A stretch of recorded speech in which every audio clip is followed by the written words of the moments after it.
interesting thing is social media now has opened up so many people to chiropractic. So I have people all the time who are coming in saying, I was nervous to get adjusted. And then I saw 1,000 people get adjusted on TikTok. And then I was like, all right, I'm going to try it. Or I was nervous about it, but then I followed this chiropractor and they answered all my questions. So now I feel perfectly comfortable and I'm going to come in and try it. Yeah.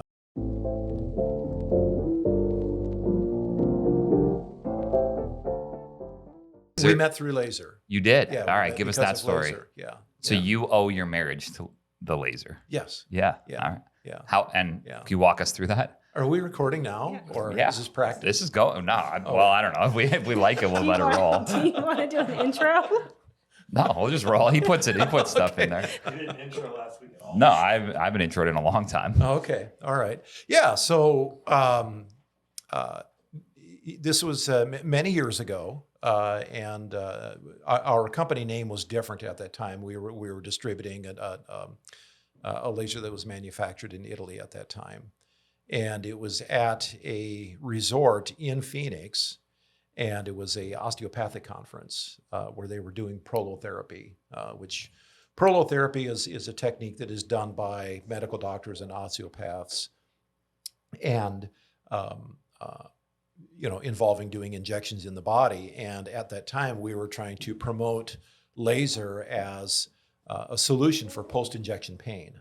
So when they do a prolotherapy procedure, it's extremely painful for the patient. It sounds simple. They're just injecting a sugar solution in the body, but it reboots the inflammatory process and can be very, very painful. And so typically what they will do is do the injections and then hand the patient a bottle of pain relievers. And typically it's an opioid because the pain is so bad. So we were trying to promote laser as a solution for that post-injection pain, which now finally many years later they've gotten the message and they do that. But at this conference, I had my laser booth, my table with my laser, and next to me was this very attractive woman that was representing Sonocyte Diagnostic Ultrasound. And the second day of the show, she shows up at noon. So I start giving her crap, like, what, are you hungover? You're showing up late. Why, what's going on? And she tells me, well, I was driving home last night and I was stopped on the interstate and a car hit me from behind at 60 miles an hour. So she, ambulance came and put her in the emergency room and she did, all the imaging, and there was luckily no fracture. However, she had horrible neck pain. She had no range of motion in her cervical spine at all. And I said, okay, sit down. I'm going to laser you right now. And it's, as we can do with acute pain situations like that, the sooner we get laser in somebody, the better they're going to respond. So I lasered her, and she reported her pain level went from a 10 down to a 2. She gained, I'd say overall, about half of her normal range of motion, and she was very comfortable. Now, the thing is, I was actually married at the time, and she was not married. And 7 years went by from that time until the next time that we talked. 7 years went by, and we had no communication with each other. All right, so one day in that interim of 7 years, I was actually divorced from my first wife, and one of those life events where you can remember exactly where you were when something happened. And for me, I was riding a bicycle at the corner of Spring and 9th Street in Grinnell, Iowa, and my phone rang, and I look at the caller ID, and it was her. It was Tami. And I thought to myself, why on earth is she calling me? And it turns out that she had a horse, and her horse had laminitis, and laser therapy can help horses that have laminitis, the pain and inflammation. So she was asking if I still worked for the laser company and if we could arrange to sell a laser to her veterinarian. And from that, we just continued talking. And finally, I got up the nerve to say, I always kind of liked you. And she said, yeah, I kind of liked you too. So we started to date. And it was not easy because she has a daughter, and custody laws in Arizona are very strict when it comes to custody of the child. So I would always travel from, I would fly out of Des Moines and go down to Phoenix. She was living in Scottsdale, Arizona. And so I would go fly down there for the weekend and visit her, and that would be our dating experience. But our actual first date was Thanksgiving of 2015. And it was not a traditional date at all, because we went to her cousin's house and there were, I don't know, 20 family members there. And I'm not sure how I ended up at the table with 3 of her aunts, and I got grilled by them on everything about me. And I must have passed a test, because the first time we kissed was actually in her cousin Mario's garage. And then she has a cousin named Mario. She has a cousin named Mario, and we kissed in the garage, and then it finally led to our wedding. So if you've been to Scottsdale, you know at the right time of the year, it's extremely beautiful and extremely pleasant place to live. Right now, I think she said the high today is going to be 117 degrees. So it's very brutal right now.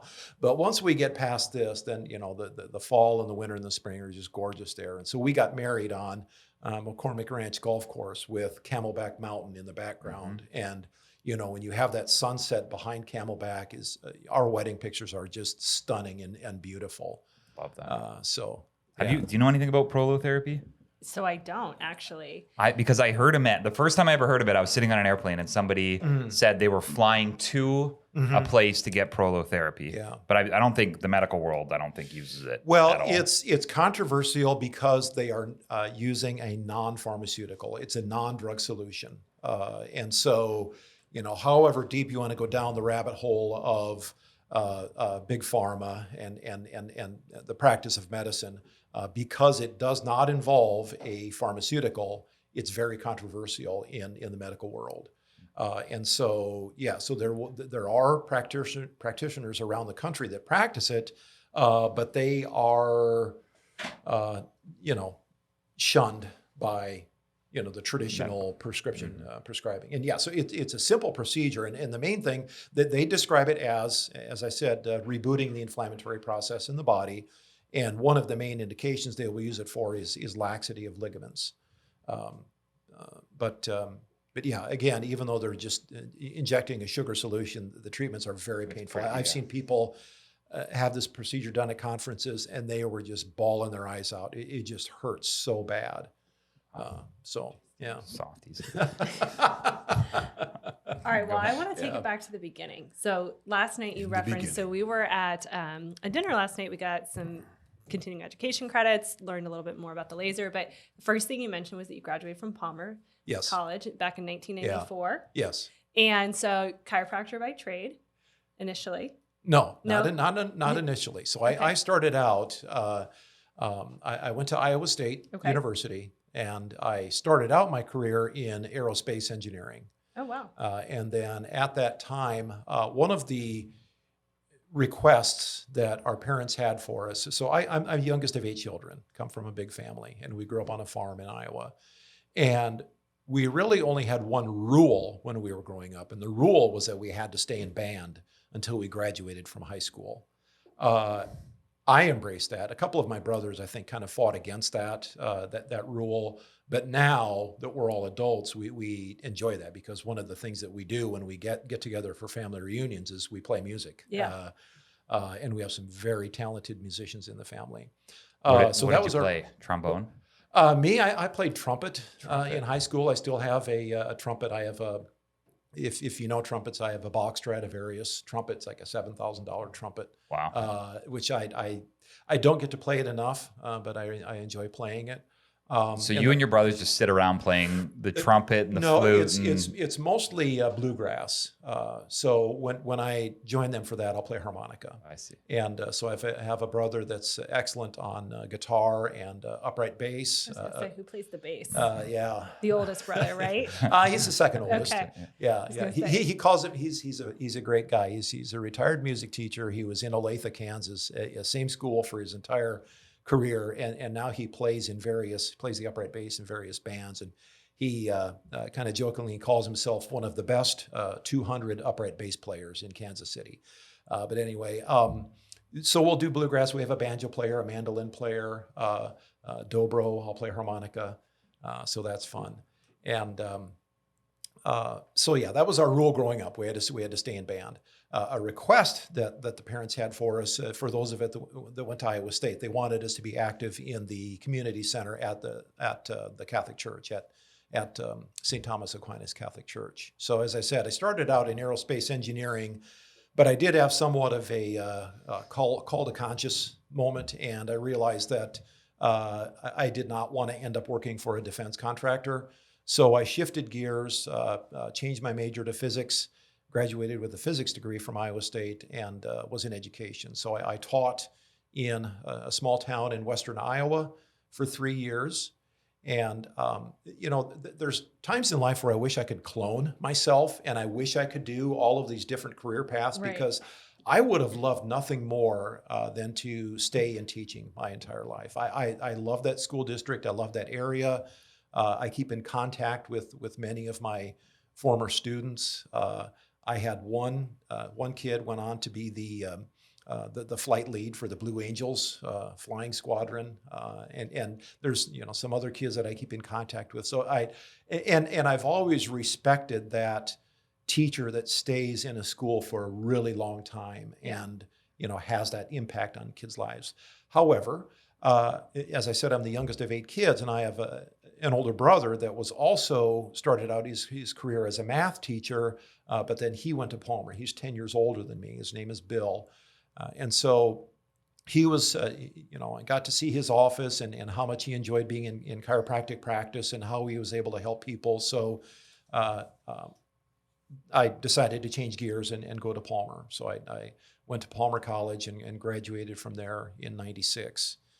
And practice in small town in Iowa. And like I was sharing here earlier this morning, I am not an office person. Mm-hmm. I really don't do well with a set schedule. And so I enjoyed being in practice. And of course, that's what got me involved in laser therapy. But then in the fall of 2007, I woke up one morning and decided to sell my practice and become the medical director for the laser company that I work for now. So now, do you still adjust at all? No, I don't. No, I'll work out some trigger points on my wife. I did used to adjust my wife, and she has some needs because of the motor vehicle accident history, but I don't trust myself. Yeah. My husband's a chiropractor that doesn't adjust either. Mm-hmm. And so my chiropractor is the guy sitting next to me. And he does all my adjustments. Yeah. Okay. But I'm always like, can't you just? And he's like, no, I'm not. Yeah. I won't. Yeah. I'll work out some trigger points and do some, maybe some simple soft tissue work and things like that. But no, I don't adjust. Yeah. It's why, and chiropractic is one of the professions that you can just do so many different things once you have your degree. Because I was even thinking back to the number of people that graduated in my class, and some of them are functional medicine doctors now, so they don't do any adjusting at all. They just do blood tests and things like that. And then some are just, all they do is read x-rays all day, and they're basically turned into a radiologist. Right. Some of them aren't even in chiropractic anymore. Some of them have huge clinics. It's just so all over the place from what it was. It's not, there's this idea of a chiropractor just graduates and goes and opens a clinic and that's what they do, but it's probably a pretty small percentage that actually do that for long periods of time at least. Yeah. So then I know you were in 94 or 96 you graduated? 96 when you graduated from Palmer. Yeah. You alluded a little bit last night to the AMA, the big lawsuit, how that all happened. And I think a lot of people don't know about that. Yeah. Can you walk through the events of that? Well, yeah, I don't have a lot of details on that story, but everyone should know that in the early 1970s, the American Medical Association was calling chiropractic an unscientific cult, and their end goal was to eliminate the chiropractic profession. Was that around the time that the doctor of osteopath, like the DO profession, was swallowed up basically by the medical? Well, no, I just wonder if they were, they thought that an osteopath and a chiropractor were so similar that anything that a chiropractor could do, an osteopath could do. So that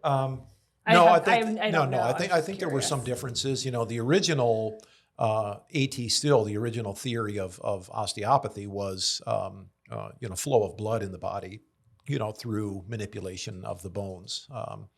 But yeah, I'm not sure when the osteopathic profession was swallowed by medicine, but there was a chiropractor from Illinois named Dr. Chester Wilk, and he had associates with him.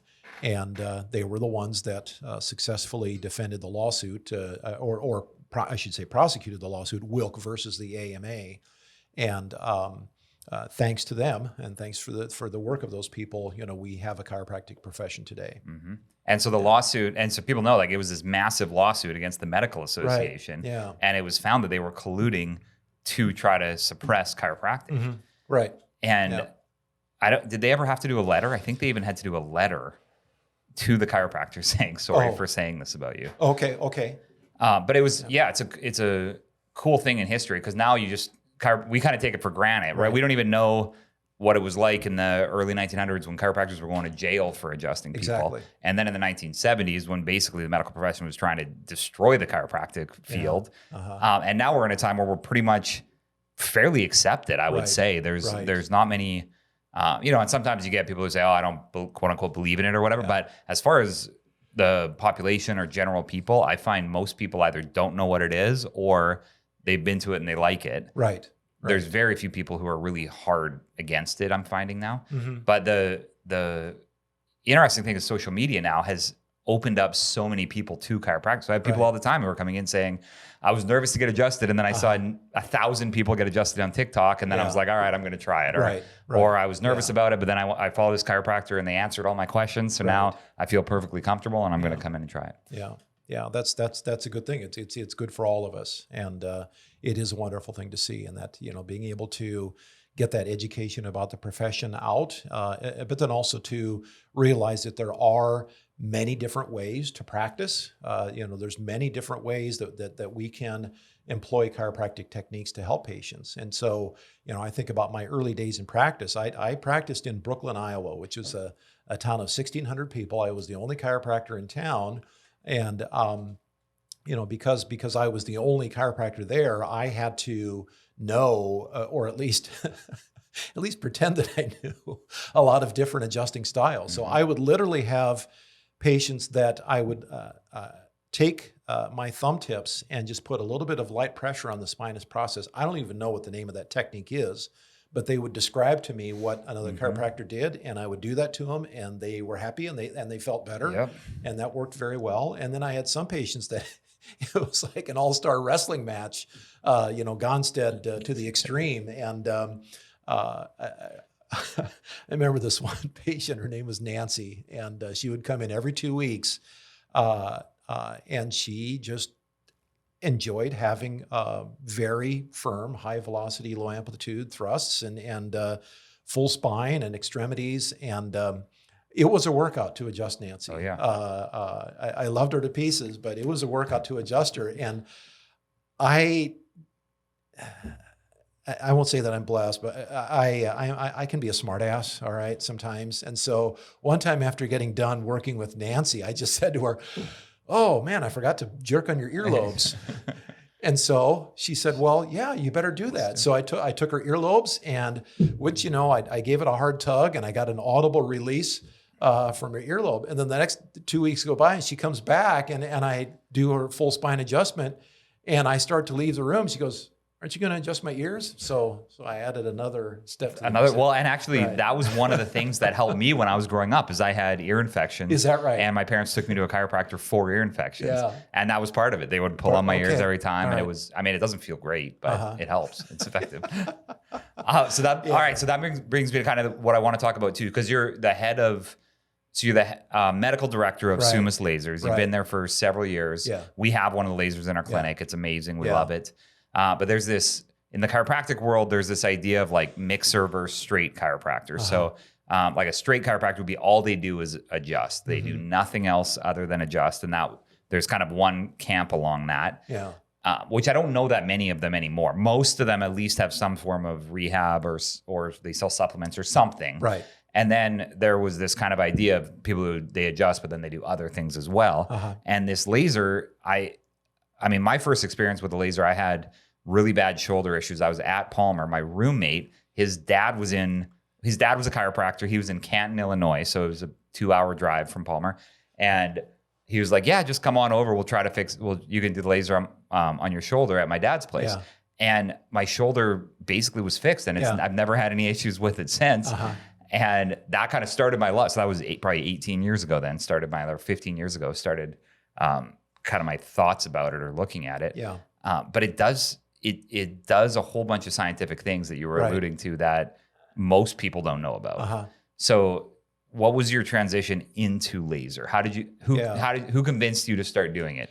So starting out, I was in practice in that small town, and therapeutic lasers, a little bit of the history of them. The laser device itself was invented in the 1960s, based on the theories of Albert Einstein going back to the 1920s. So they invented this device, and at that time, they were not sure of the effects of laser. If we shine this new type of light on tissues, what will happen? So one of the interesting experiments that was done was a researcher would take mice and shave the mice and induce skin cancer in the mice, and then shine the laser on that to see if it would make the cancer grow more. How do they induce? Do you know how they induce skin There's a cancer? certain chemical. I should remember the chemical. There's a certain chemical that they inject. They would just spray it on the mouse. They just right underneath the top layer of the skin, just a little bit of an injection, and that it induces cancer. So the laser did not make the cancer grow more, but then that was the first time they observed that when you shine laser on those mice that are shaved, the hair grows back more quickly. That was an accidental discovery, and that's really where photobiomodulation started. That's where laser therapy started. Was Andre Mester he's called the godfather of laser therapy because of that experiment. And so then a lot of the early work with laser therapy was done in Russia, done in Europe, to some extent done in the U.S., and then finally in 2002. Based on studies that were done on auto workers in Detroit with carpal tunnel syndrome, there was a therapy laser that got the first FDA clearance. It was the microlight device. It's just a small handheld flashlight type device. Which would have probably been like a class 2? It's a class 3 laser. Class 3? It's an 830 nanometer, 100 milliwatt. So it is a class 3B laser. But that was the first one that got FDA clearance. And then shortly after that, there was another brand of laser, which is actually a laser that I had in my office that was the first one to get FDA clearance as a class 4 therapy laser. And so that early device, the brand name was Avicenna. That company has now gone out of business since then, but I always give them credit because that was the first company to get class 4 laser therapy clearance. Now, with the FDA, it's a little bit unfortunate that currently, therapeutic lasers are cleared by the FDA as an infrared lamp. Okay, the FDA regulations don't recognize all of the scientific benefits and proven mechanisms of photobiomodulation. So it's a little bit of a double-edged sword. I'm told that the FDA is going to be updating the regulations on that. So again, that first therapy laser got FDA clearance in 2002. Then shortly after that, other companies were coming out with lasers. And because of my physics background, I thought, wow, that's pretty cool. You can use a laser to help heal people. So I bought one of the first very heavily marketed class 3 lasers, which actually is no more than a laser pointer. And I got some interesting results with it, and thought, wow, that's kind of cool. But then the more I thought about it, I realized that it was simply not a strong enough laser, and it was using only red light that really only penetrates a millimeter or 2 into the tissues. So then I heard about that class 4 laser, and I purchased that. Now that device was just one wavelength. It could only do continuous wave, meaning that the laser was constantly on, always on. It wasn't flashing at all. And then it was 7.5 watts of power. And so to introduce that to my patients, I did a little study in my practice. I picked 6 people and randomly assigned them to a group, and they all had knee pain. And then I just did a little experiment where they were laying on their back on the table, and I had a sheet across at their waist. So I could see them, they could see me, but they could not see what I was doing. And so half of them got the laser on their knee, and the other half got just a heat lamp shined on their knee. And then I just did a pain scale where they would just mark on a piece of paper what their pain levels were. And it was pretty easy to see that the laser was effective. So that was my own little way, to kind of test it because I wanted to see what it could do, and that helped me to introduce it and market it to my patients. So, as with anything technological, better and better equipment was coming out. As I said, that first laser was a single wavelength. Then I heard of a dual wavelength laser putting out two laser beams at the same time. And through a mutual friend, I was introduced to the founder of that company. And we kept in communication, and I started to do some work. I was still in my chiropractic office, but then starting to do some consulting work for that laser company. And like I said, one day I woke up and decided to sell my practice and go work for this laser company. And that was September of 2007. So at that time, it was literally the founder of our company, Dr. Richard Albright, who is a Life University graduate. It was he and his wife literally selling lasers out of the basement of their house. And now we are over a $20 million company. We sell lasers in of course, the U.S., Canada. I think it's like 50 foreign countries. I'm lucky because I get to do a lot of travel and talk to healthcare providers around the world about the use of laser. So. Cool. Who would you say are the biggest adopters? Is it mostly chiropractors, athletic trainers? Who is much of the medical community? Who's your biggest adopters? So in our company history, because the founder is a Life graduate, I'm a Palmer graduate, and all of us in the company originally were chiropractors, and so because we knew chiropractic, we started out there, and then also as a rule in all of the healthcare professions, chiropractors tend to be early adopters of technology, and of course it's very appealing to chiropractic. You're going back and you're talking about the straight versus mixer thing. I would argue that you can easily align the concept of laser therapy into the concept of above, down, inside out. Mm-hmm. If you're a Christian, if you read the Bible, Genesis 1, verse 3, God said, "Let there be light." I find laser very appealing because we are using light to help the body to heal. And it's interesting, through the years, we have had many straight upper cervical chiropractors who have adopted laser therapy, and it does very well for them.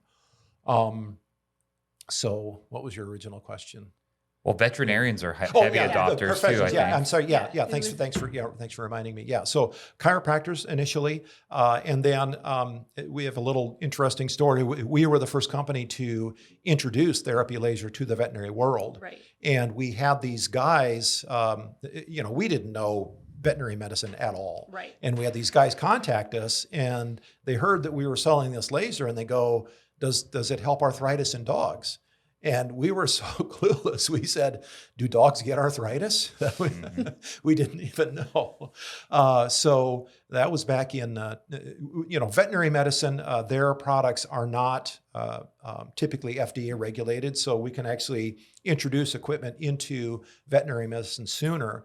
So it was actually in 2005, before we got our FDA clearance, where we exhibited at a veterinary conference. And what that's grown into is now, I think the number is close to 70% of veterinary clinics have a laser. No way. And they will use it for, immediately after surgery, post-surgical applications. It helps with tissue healing and closure of the incision sites. They'll use it for ear infections. They'll use it for arthritis.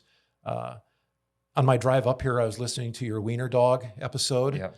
So wiener dogs are actually very prone to getting disc disease in their back. They seem like they're a walking comorbidity. Yeah.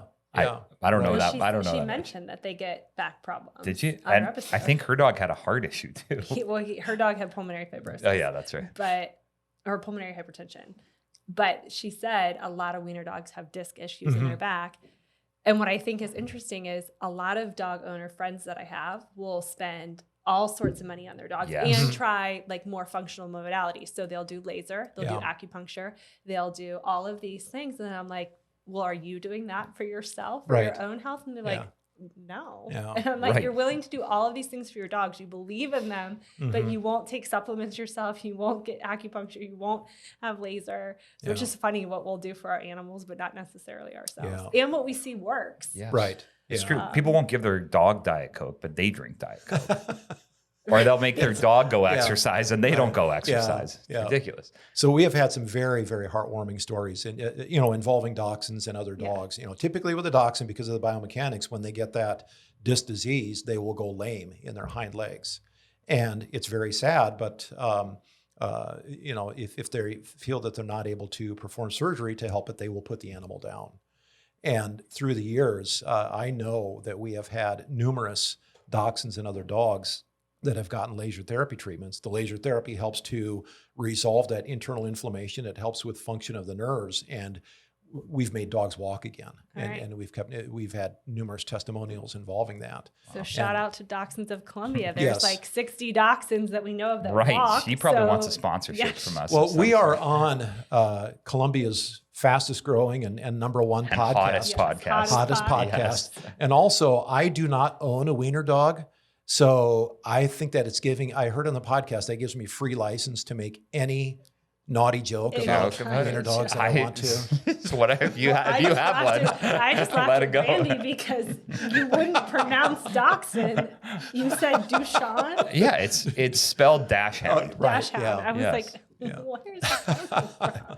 She spells it DASHUND and says that's dachshund.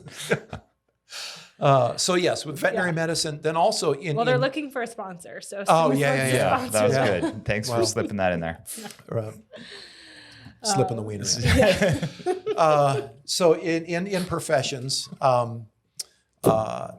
it's been very encouraging in healthcare that we're able to use laser in many different ways, and of course in chiropractic, and then even the way that the laser is used in chiropractic, you can use it together. You can use laser alone. You can use laser together with spinal decompression. You can use it with standard osseous adjusting. You can use it together with various soft tissue techniques. Mm-hmm. So there's a lot of things you can do with laser there.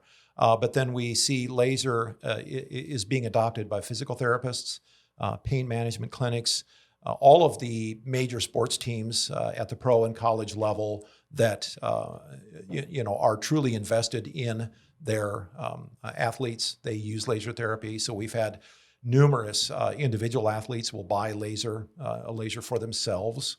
Probably our most worldwide well-known client is the New York Yankees. Use our equipment. Really? And Wow. so what they tell us is that if a player's in a baseball game, if they get hit by a fastball and you see them go down in the dugout, actually the back door of the dugout goes down into the training room underneath the stands, and they'll go down and do a laser treatment during really? the game. And it only takes a few minutes. Only That's what takes a I'm few shocked minutes. by, because I always thought it would be everything would be a 30 to 40 minute thing, but it's 5 to 10 minutes. Right. And done. Yeah. Yeah. So I have a colleague. Before she was a physician assistant, she was an athletic trainer, and she was at a college, and she had a gymnastics team. That was who she was the AT for. But she personally rolled her ankle, like running out to help someone one day, and they had a laser. And she was telling me that her ankle was big, swollen, back and blue. So they lasered her immediately. Yeah. And she said literally by the next day, the swelling was gone. Some of the bruising, which she's like, I didn't even think that was going to go away, had already started. And she was like, I was able to put pressure on it. Yeah. And she was like, it was crazy what one day, how much of a difference it Right. made just like by treating it right away with a Yeah. laser. And that's, with any kind of an acute injury, let's work through the process here. Acute injury is trauma to the system. Trauma to our body activates our sympathetic nerves. Activation of the sympathetic nerves causes vasoconstriction.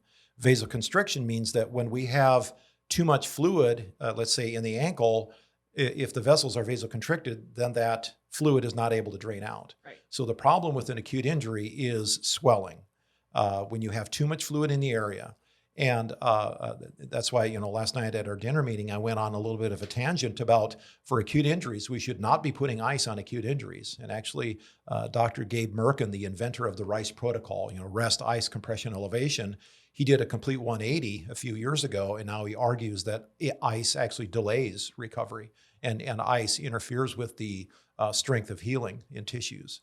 So, I took that a step further, and my argument now is we should not be using ice on acute injuries. We should be using laser on acute injuries. Well, I was my friend Dr. Brad Gorski, he's in Charleston, but he was telling me about, and he was a really good baseball player, but he was telling me about an athletic trainer who did only heat right after someone would have an injury or some sort of issue. And they had the least amount of days missed. So he said no ice, only heat immediately after. Yeah. And his argument was, if your body's putting heat to the area, why are you fighting what the body wants to do? Why don't you give it more of what it already wants? And he said they had so few injuries that it started getting adopted by all the other personal trainers too. Yeah. That's cool. Yeah. So, and I don't want to miss the fact that she was going up to help somebody and then she rolled her ankle. But There's they had it. And so it just goes kind of to your point that a lot of academic institutions who have big college time athletes, professional teams, like they're all adopting this, anything that can help and get players. Golfers. Most people don't know this about me, but I worked in between graduating from college and going to PA school. I worked at the infirmary at the University of Florida, and I had all the football players would come in. And during the summertime is like when I started working there, I needed to get hours for PA school. You had to have 2,000 hours. What? I don't know what an infirmary is. Oh, an infirmary is like a clinic. And at the... Is that I picture wounded soldiers and that's what I am. Limbs shot I off. think the reason that UF still calls it the infirmary is like, I think it was like the building itself was, and don't quote me on this, but I think it was built during like World War II era. And so literally it was an infirmary, like for like, they would have like gurneys lined up, and I don't know. So it just was called the infirmary, but it was more like just like a clinic. It's a clinic now, but an infirmary in like traditional back in the day is like this ward where you would treat people simultaneously in like a big open space. Yeah. Okay. And that's what the building's original use was. And so what happened in there? So anyways, I worked there in the summertime to get hours. Sorry, I get derailed pretty easily. And all of these athletes would come in, like football players who were doing training, getting ready. Sorry, I get really. And they were like, they always wanted the fastest, quickest solution to be able to be back in play, regardless of what it was. Like whether if they were concussed, if they rolled an ankle, if they hurt something. They were always like, what can I do to get back in play as fast as possible? And I'm sure some of that, like, we didn't even see the full gamut of it because they have their own athletic trainers that are, but sometimes it would be like they were even doing things in the off season and they were, how can I get better faster? I don't want anyone to know that I'm hurt. That reminds me of something that happened to me. So back in 2010, 2011, we actually loaned some equipment to a massage therapist that worked with the U.S. women's soccer team. And so that was, back in the days of Abby Wambach and Hope Solo, the goalie, Carly Lloyd. Was Mia Hamm? I think she was. Yeah, I think she was. But I'm hesitating because I don't think she was one of the injured ones. Okay. But anyway, we loaned them our laser equipment, and then in 2012 they won the gold medal in the Olympics. And so then the following summer, I am exhibiting at an athletic trainer meeting in Las Vegas. And so it's standing there in the big exhibit hall, and I'm standing at my table, and not much going on. I was just looking around, and I see this guy come in the room, and he's like making a beeline for my table. And, that was back in the day when, in Vegas, I would Vegas at night. And so my first thought was, what did I do last night?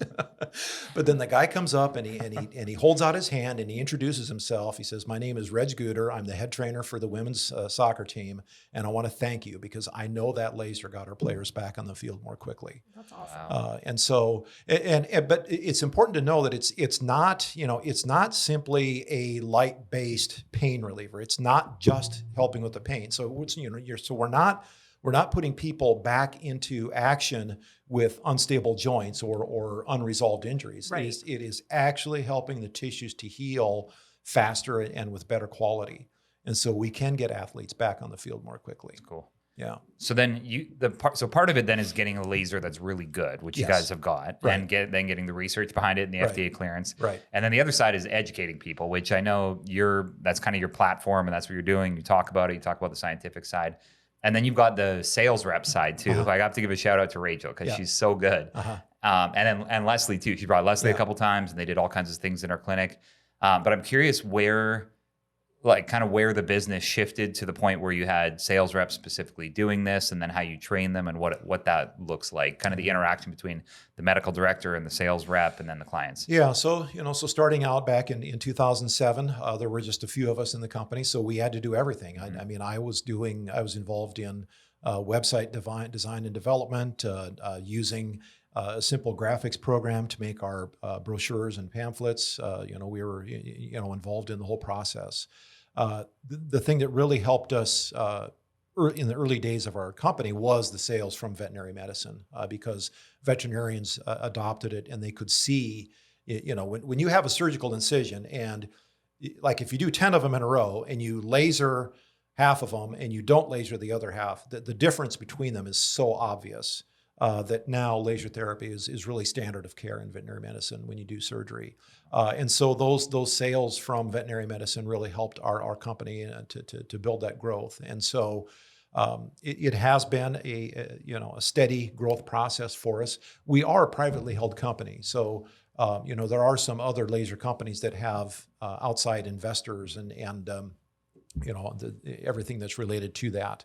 But because we are a privately held company, we are responsible for our own finances. And so our growth over time has been a slow and steady process. But now just in the past year, we've taken the big step of making sure that we have representation all throughout the United States. Yep. So it's a growth process, but we are steadily growing, steadily improving. Our sales in the chiropractic world are growing steadily, but then also the real encouraging thing is that we are, catching the eyes and the ears of, pain management clinics, dentistry. There are many applications for our lasers in dentistry. For example, there are studies that show that when you laser someone who has braces on, you can actually speed up the rate of tooth movement. So if you think about it, a brace, you're like pulling on that tooth.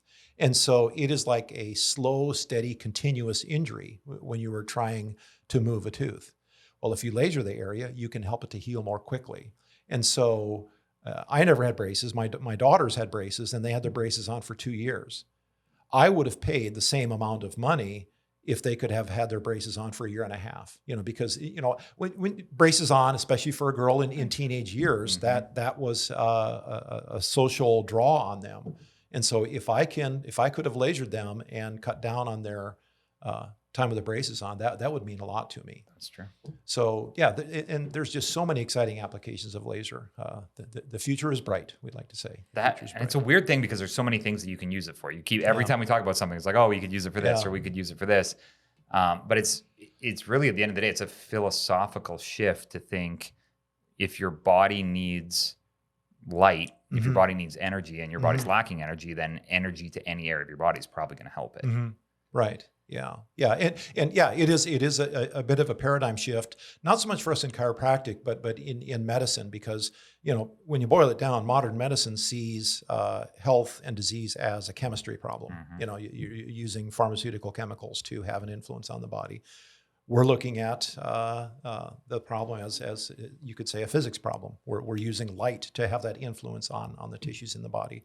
And, sometimes, again, that light alone can help, but it's going to work much better if we do it together with whether it's physical medicine techniques that we do, but also with nutrition. There are specific nutritional things that we can do that will play well together with laser and help with tissue healing. So while I know our particular laser isn't, geared towards this one area, and I'm speaking to the ladies for this one, that lasers are being used a lot is in aesthetics. And my estheticians, they have a laser, which I'm like, what's the difference between my laser and your laser? That they're doing all of these facial treatments with.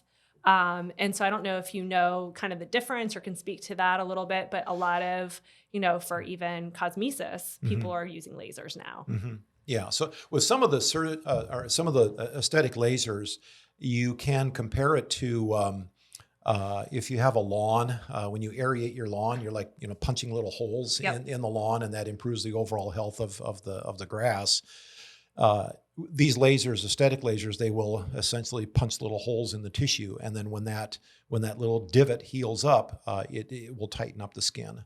They're going to be using a different wavelength. It's a very focused, tightly focused beam. It's a very short pulse of laser energy, but yeah, it's essentially punching small holes in the tissue that when those heal, it will draw the tissues together and remove the wrinkles. Awesome. So yeah. So ours doesn't do that though, but it does continuous, and then it does pulsed wavelengths. Right. Yeah. So the laser that we use, uses red and infrared light, which first off, that is so beautiful that we can do that because that's non-ionizing light. Occasionally, either a patient or a pet owner will freak out when they read or see somewhere that laser is radiation. Well, radiation is a generic term that applies to everything across the spectrum, all the way from, X-rays and ultraviolet, all the way through visible light and radio waves, et cetera. So again, with our laser, we're using it red and infrared light, which is non-ionizing, therefore very, very safe. The treatments that we do are non-invasive, so we're not breaking the skin layer at all. I mentioned earlier, the red wavelengths will penetrate a few millimeters into the tissues, and then the infrared wavelengths will penetrate much deeper into the body. And when you get those photons of light being absorbed by cells in the body, healing results. Yeah.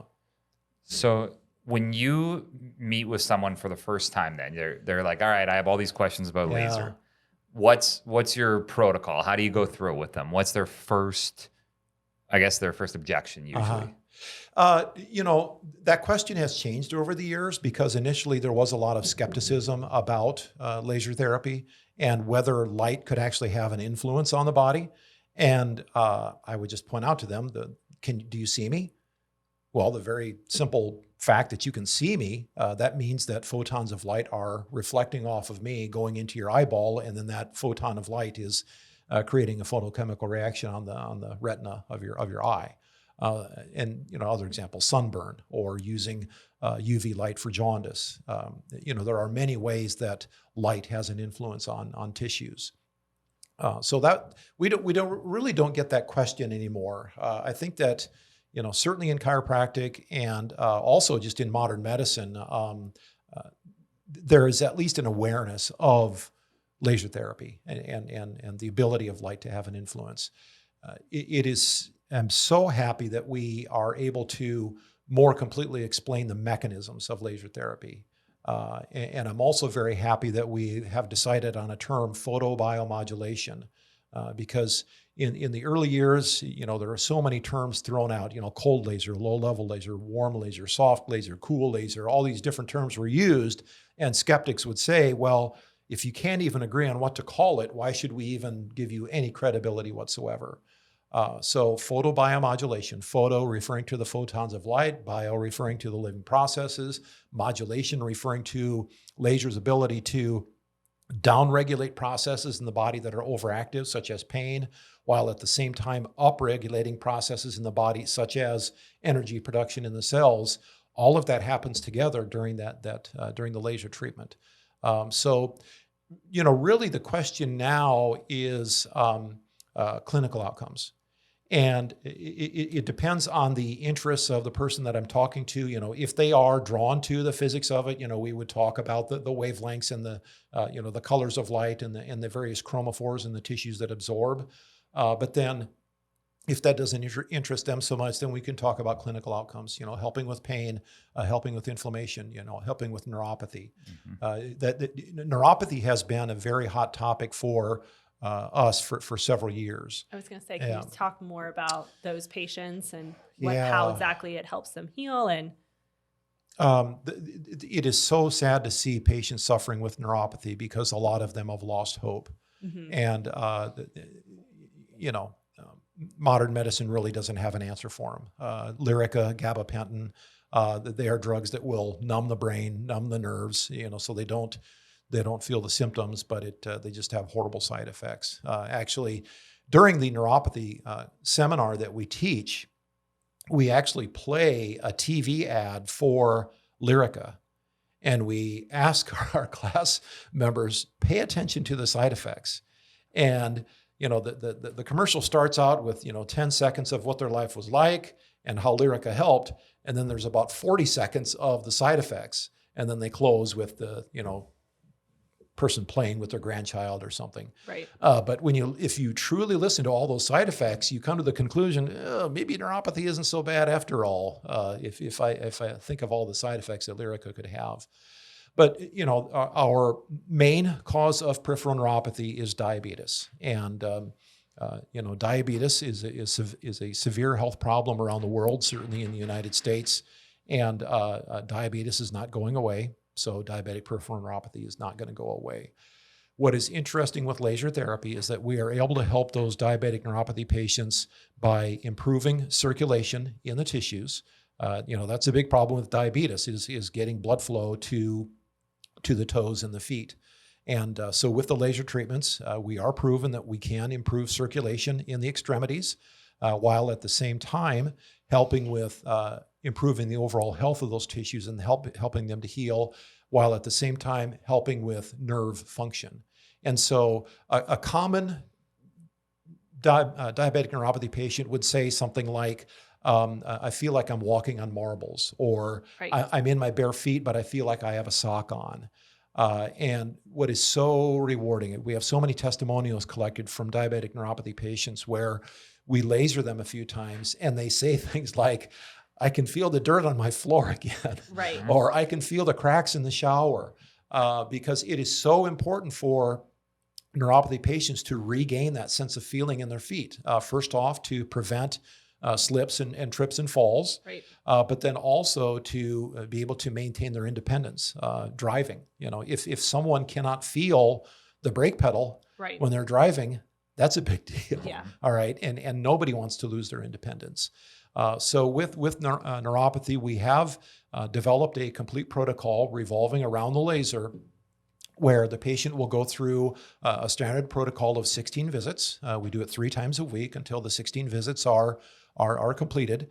And at the end of that time, we do have published studies show that greater than 90% of the patients will have significant resolution of their neuropathy symptoms.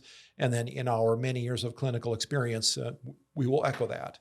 I wish that we could get 100% resolution of every patient, but Right. There's no guarantees in healthcare. But a vast majority of the neuropathy patients will get significant relief of their symptoms. But even if they get 30 to 50% resolution with a treatment that is non-invasive and has no side effects, that's a big thing. Right. And And I able was to going to help them. ask, do you think, I was a novice to laser therapy outside of, aesthetics truly until we purchased our product. I would say, I don't know how many primary care providers are truly aware of laser. If they are, they're certainly not marketing it to their diabetic patients. And yet I think, as you mentioned, so many people with diabetes have neuropathy, would love to have some symptom relief. Yeah. Don't even know this product exists. Right. How do you bridge that gap of there's this whole population of people who could really benefit from this and getting that word out to them? The first thing that we do is we appear on Columbia's #1 and fastest Hottest growing podcast. podcast. Right, yes. Hottest podcast. Step 1. Yes. Yeah. Check. We've checked that box. Yeah.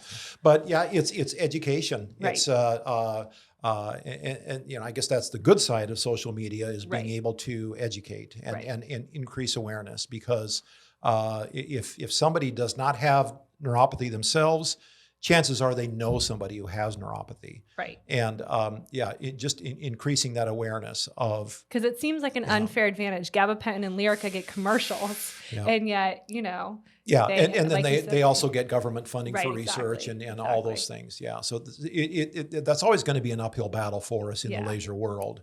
Now, and then even amputations, like you spoke Yeah. about that. I come from a trauma background. That's what I did for the last 8 years. And we had a lot of amputees, and phantom pain is a big thing. And personally, what I'd always prescribe, Lyrica is very expensive for our patients. And so we would just up titrate gabapentin. Ew. We were like, after 900 milligrams 3 times a day, it doesn't really do much more. Yeah. So even though you can go up a little higher, we never, so, and that's all we had to offer. Yeah. I mean, really that's kind of, and then pain management.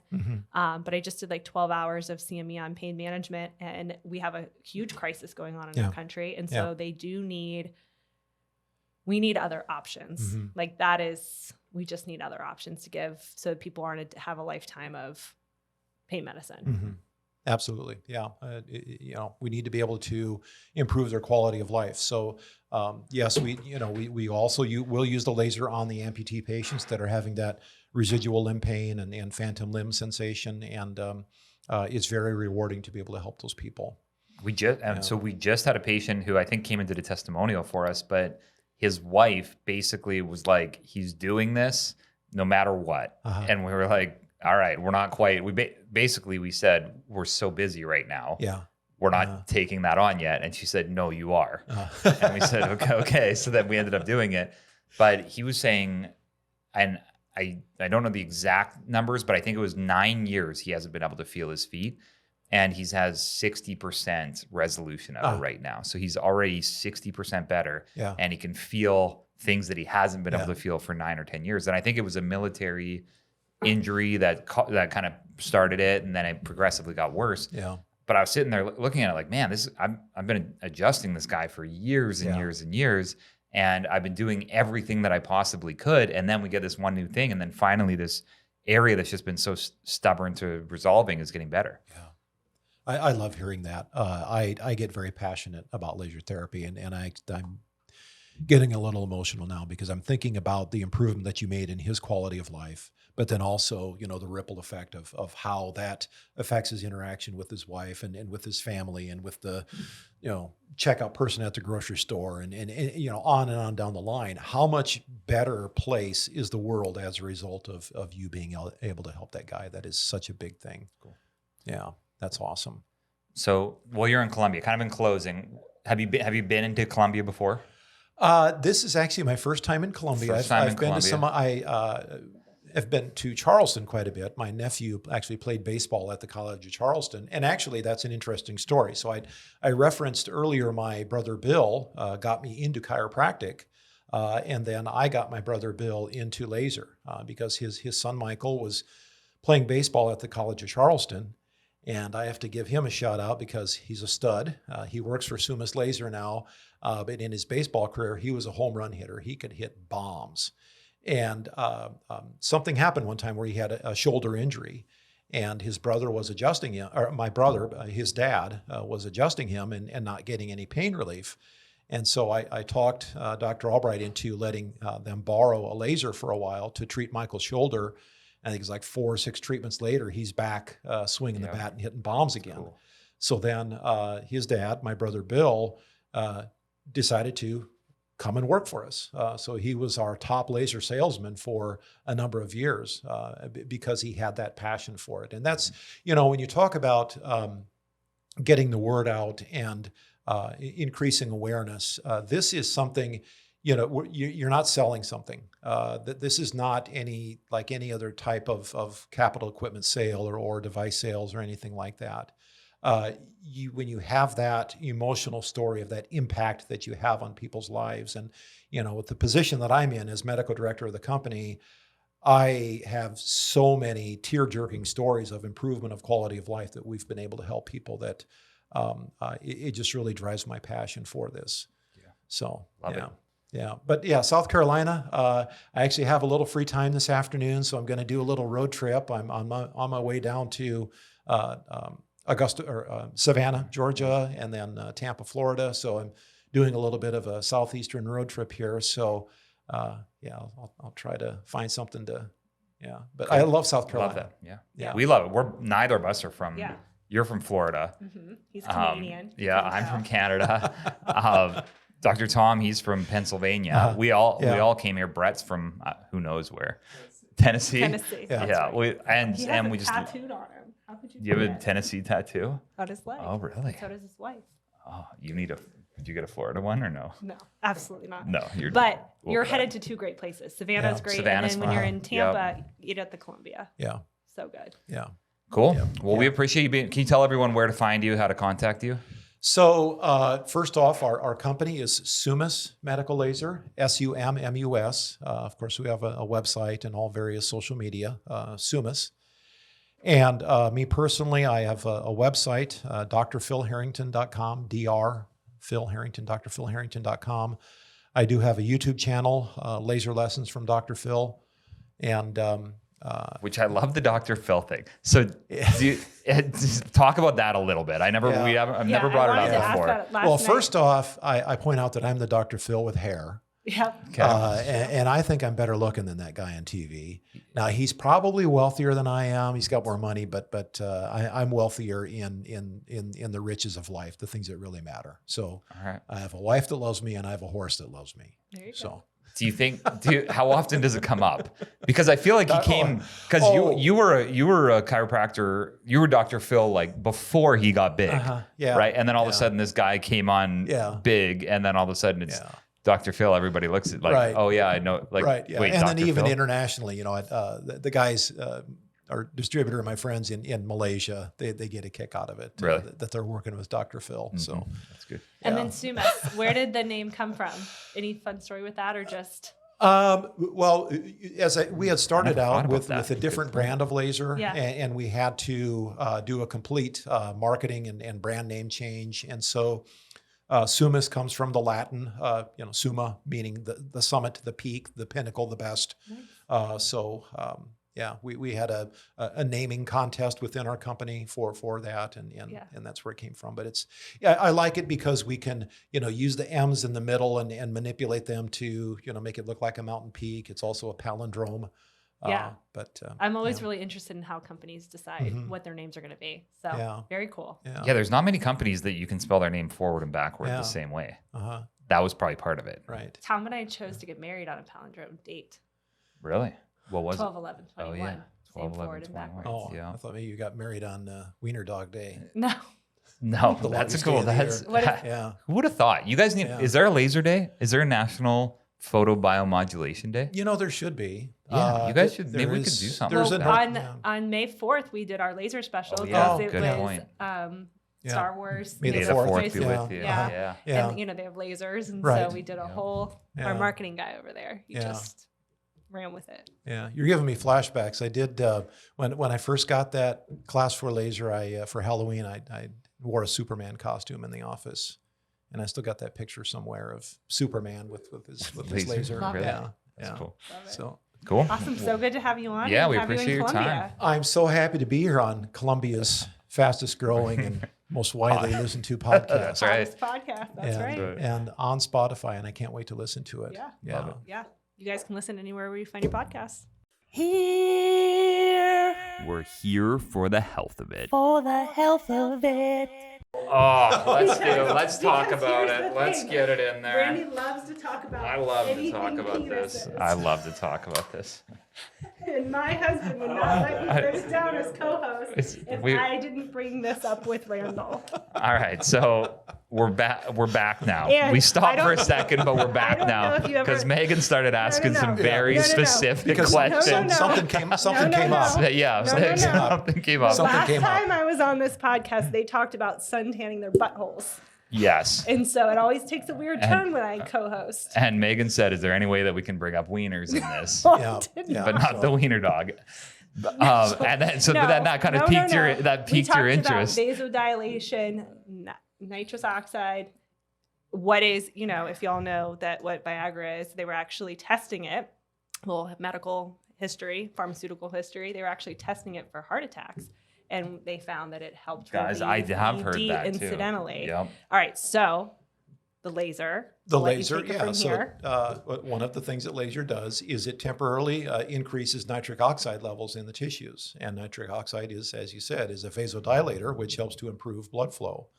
And so if a patient is suffering from erectile dysfunction, laser treatments can possibly help to improve or to help to resolve that problem. And it's a non-invasive treatment, and it is helping with blood flow. And so we actually do have a few clinics that are using the laser. Some of them are using it together with this think it's called Gainswave. There's a shockwave type of Shockwave's procedure big. I know lots of Yeah. shockwave that is people. done, but they're using the laser together with it and finding significant outcomes. But laser could be done alone. Just a long consent form, just like lots Rib, of consent. yeah, right. to yeah. get. How many people are doing? How many people are One at a clinics are time. doing? Yeah, how many clinics are doing that? Yeah, Because it's so it's so they're not in an fringe. infirmary. I know. It's one patient in a room at a time with one specimen. I don't know. It just seems like something that you would. But this I is don't how you know. have to think about it. I think that if there were people who are really suffering, they would be like lining up. No If they matter what, knew you would had try something, anything. Right. Yes. When you're Yeah. suffering 100%. for Our that, clinics that are right. doing it they're telling us that they have a lot of people that are Right, because it's Right. like people, they're like, whether, all jokes aside, like that takes a serious toll on somebody's life. For sure. And so I'm sure if they knew that there was a modality that could potentially help, they would certainly be like, Yeah. yeah, I'll try it 6 times or, right. see yeah. if it makes a Yeah. difference. So And What area do you focus the light on? you want me to show you? or- No, I don't. well, Randy is going to right be at the the first beginning. patient. so Is the there a setting on the laser? setting on the Is there laser? a penis setting? Boner setting. Does it help with growth? Can I have a few inches? Because Tom thinks a pen cap is So a general treatment concept with laser is you always treat from proximal to distal because you're wanting to have that influence on blood supply going to the area. So when we do this sort of a treatment, we would actually start in the lower abdomen and just work around and kind of circle into the area. You can apply laser directly to the penis itself. But actually, the treatment all starts, and the benefit comes from lasering in the abdomen and lasering the blood supply. That's to what the I was area. wondering. Cool. And then another side related issue here is Peyronie's disease, which is abnormal accumulation of scar tissue. Right. And one effective laser is to help with remodeling of scar tissue. Nice. Wow. And